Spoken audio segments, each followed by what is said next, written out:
start barking the second I start filming. Hey guys, and welcome back to Lioden. It's time to continue with the quests. I'll admit, I've been really bad because I've not felt good this month. So I do not think we're actually going to be able to finish this whole thing. I think it's actually 3 chapters and this is just chapter 2. So let's continue with this. Last night, Anubis went to sleep at the temple to restore his vessel. Wanting to visit him, you approach the temple, but everything seems to be shaking again today. You look down into the rift to see that it's moving. The rocks are falling, and the giant body of a snake is slithering in the darkness at the bottom of the rift. The shine of its scales and the embers of its body are visible and terrifying because it makes you realize just how truly big the snake is. It's larger than a river. Longer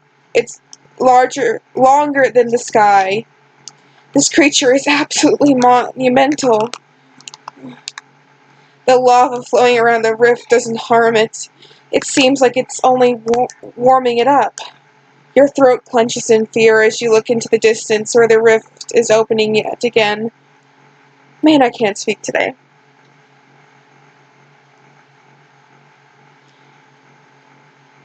Okay, whoever does the art for these, this is amazing art across this entire game. A giant pyramid pushes up from the ground. It's being raised by the rift's movements, which are surely caused by the charging serpent. You clench your claws into the obelisk as to not lose your balance as the ground growls like a wild animal with another massive earthquake. You see it on the horizon, the undying serpent rising from the chasm, its head, covered in dust and clouds, opens above the pyramid and spits out a massive fireball, destroying the monumental construction into pieces. The explosion squeezes air out of your lungs. You grasp the obelisk, trying to reach out to the other side, but the serpent notices you. It begins to turn back. The serpent rises its body to the obelisk. You jump onto the cliff. You jump to the cliff, onto the rifts. You jump to climb onto the rift's cliff, praying to Anubis that your claws hold. Funny, almost how the god became so easy to pray to in such a situation. You try to lunge yourself toward the temple while keeping an eye on the approaching snake. You notice its growing wings, and perhaps to reach the sun. This must mean the end is near. As you climb onto the rocky shelf, the snake lowers its head above you. It's huge. We've got to fight the snake now? Hold on, let me readjust my screen. We've got to fight the snake now? No, I've never played this, actual thing to completion.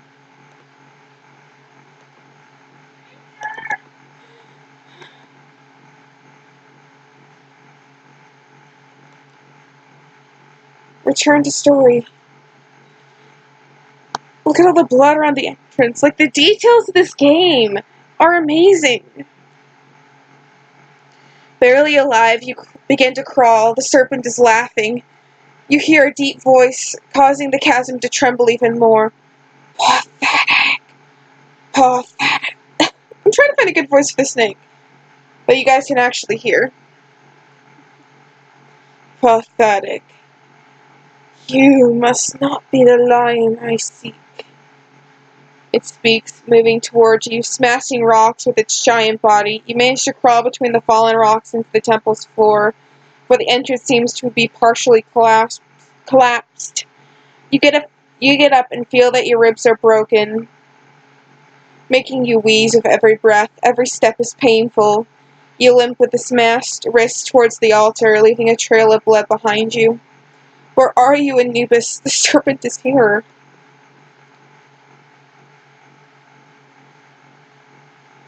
A previously sealed chamber is opened.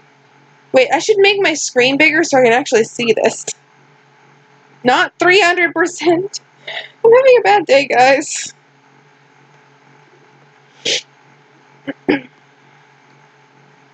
The gate is opening to an abyss swirling with stars and dark smoke.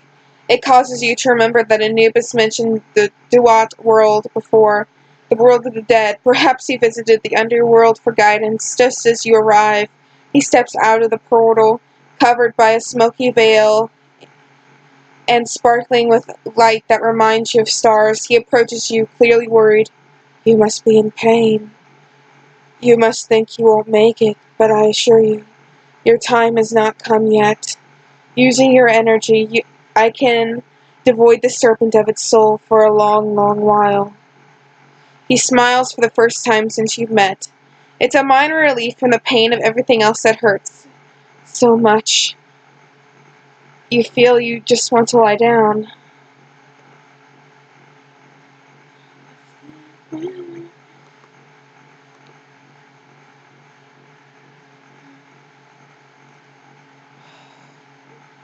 I swear, every second I'm gonna stop and praise the art, but I'm praising the art! Look at this! This art is amazing! Anubis looks deep into your eyes. His pupils dilate into an odd, almost endless cosmic reflection. It's quite fascinating to look at if you weren't in such horrible pain.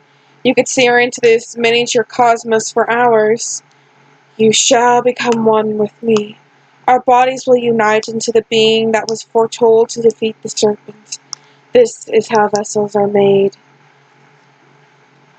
You did not expect this. Does Anubis just have a habit of sealing other beings' bodies permanently? Permanently? Like, hi?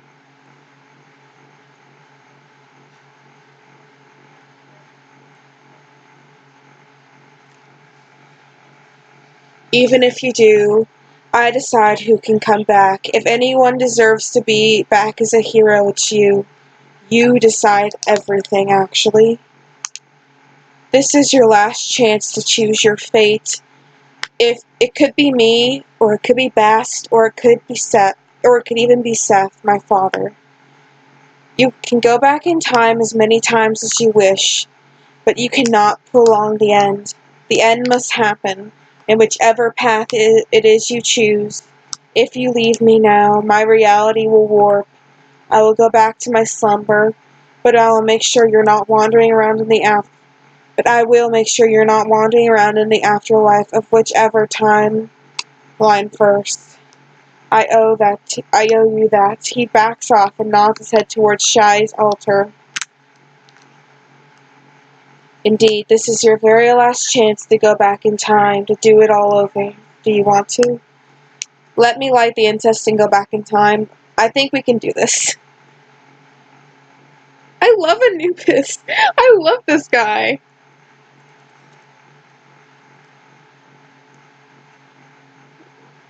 Anubis nods, his eyes closed. He starts an Dogs are gonna bark. Lovely. I can't think of what that word is. It's not clicking in my mind. I think the mail's here. Hold on, I'm just gonna stop this for a sec. Okay, they stopped. But let's keep going. His voice gets deeper, and the gravelly crackling transforms into a remithic.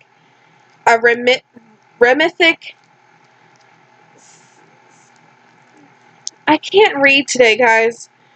From his mouth, as well as the portal, waves of black smoke swirl around you and cover the chamber in complete darkness. The void is unbearably black. It makes you dizzy. You fall down, unable to stand any further.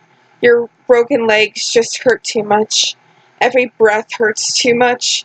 You feel Anubis's paws in your back. You're ready to succumb to anything that's going to happen. You just don't have the power to do anything on your own anymore. Suddenly, a powerful motion pulls you up into the air. A cold, chilling feeling shoots down your back.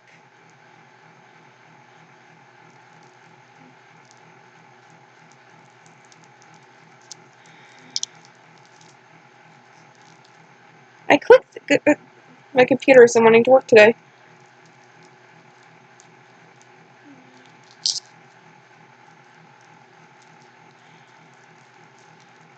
Hold on, guys. I'm trying to open a sucker. My throat hurts and I need something to suck on. And I don't have any cough drops. I can't get it open.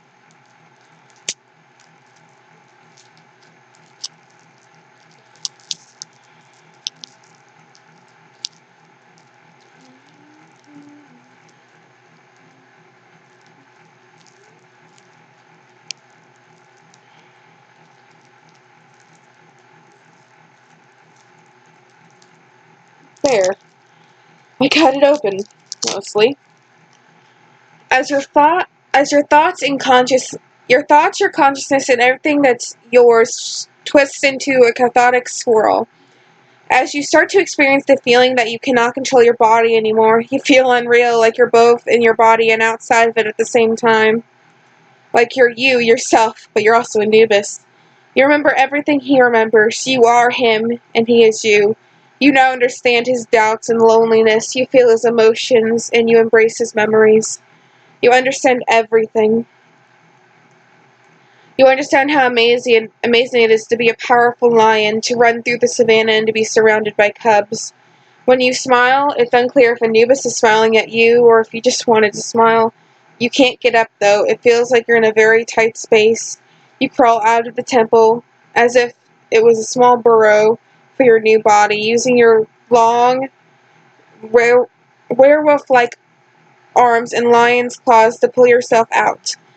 It feels so amazing to have hands. You have hands! Of course you do. Without them, you wouldn't be able to embalm mummies.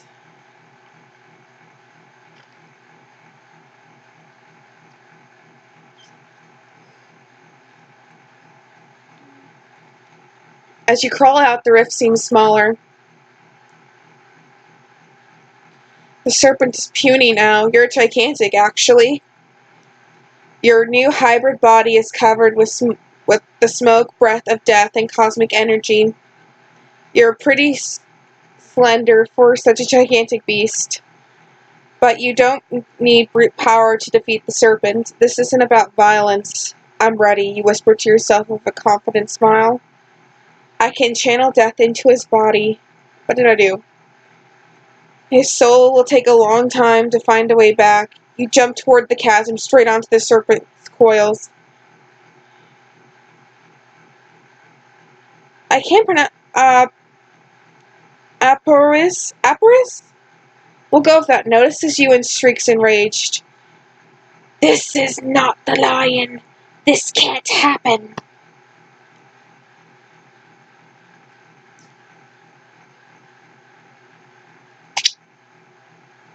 You rise to your hands and begin the... I can't say that. The serpent's eyes look at you, penetrating every particle of your being, trying his best to hypnotize you, everything that you've felt, everything you've done to everything else, everything you remember of, as both beings in this body. It crumbles down into anxious guilt and lack of self-worth. You are there, inside. You cannot let Anubis give in to this charm. You're forced the body to move and break eye contact. Anubis gasps and roars at the last verse. It roars the last verse of the whatever as your hands turn completely black.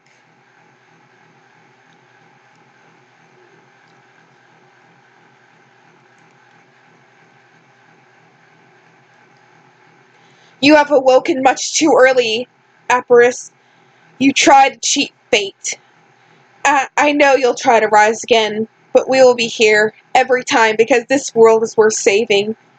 Fate is something you cannot run away from, you growl, touching the serpent's body with hands so cold. They freeze the entire serpent in its place. The darkness from your hands seeps into its body, crawling around the scales, smoke slithering and emerging from between its ribs and its cracks in its skin like a small explosion. You feel its body with the breath of death, removing its soul into another dimension. The empty body starts crackling under your weight and collapses suddenly on top of you. Everything is dark smoke and falling debris.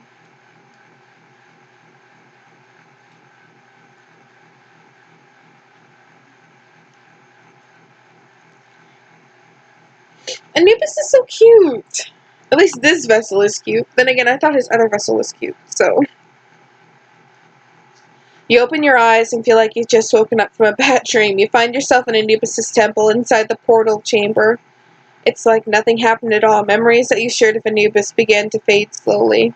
And you have trouble remembering the events that just occurred, exactly as if you were dreaming. You get up, surprised that your body doesn't ache anymore.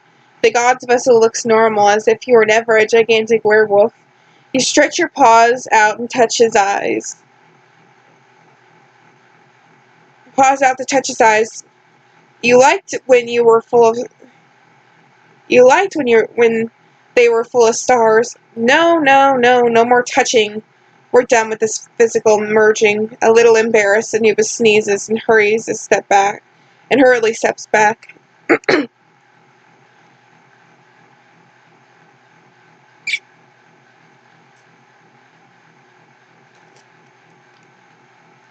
You don't remember much, do you? It's normal, I suppose.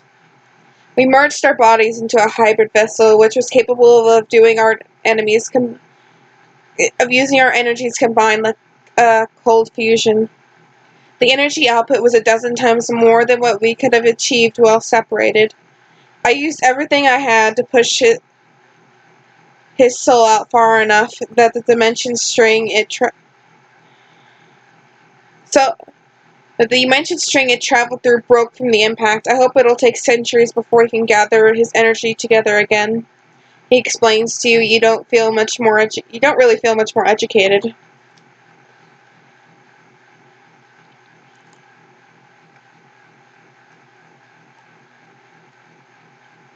The serpent's body fell apart and buried us.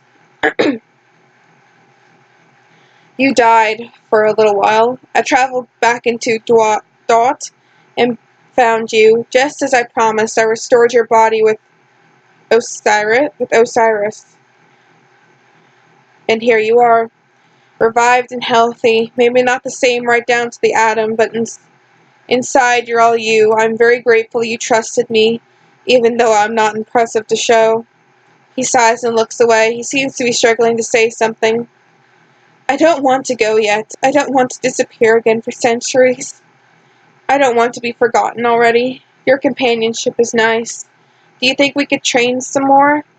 The minions are still slipping around. It would be smart to get rid of them, he pleads to you, as if the gods give mortals a choice. Maybe some do. You cannot believe that everything is over now. You're still a little dazed, but sure, you should have more faith in his skills.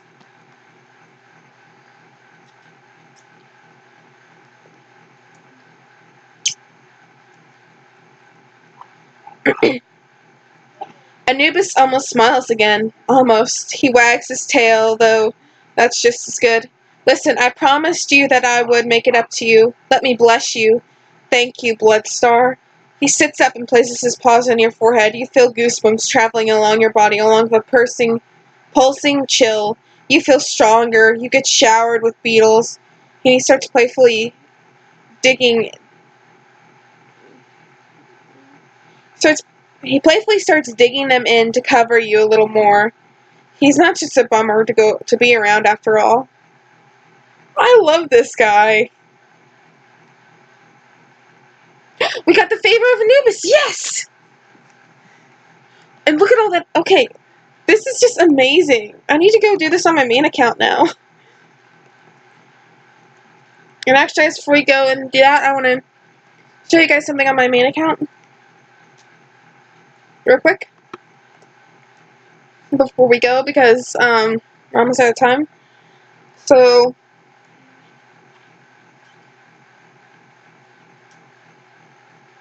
I have a 3% low fertility female that I need to get rid of badly. She's not really pretty. I'm not sure what I'm going to do with her. I just don't have room on this channel. I just don't know what to do with her. So, I think she's in here.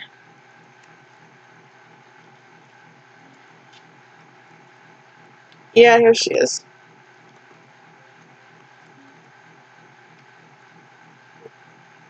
But I'm not sure. I think I'm going to move her onto this account.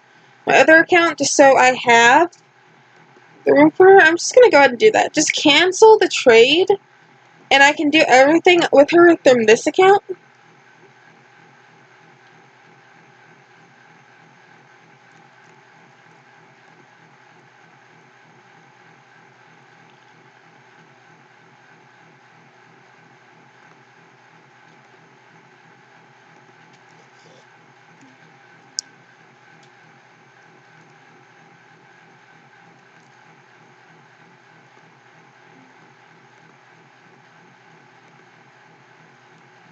me.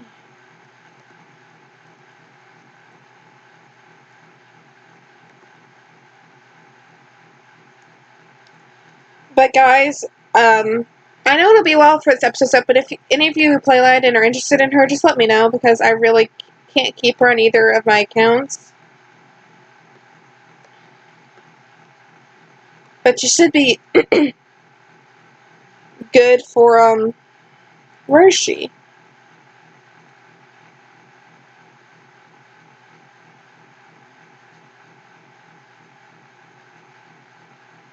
Wait, why can't I transfer her?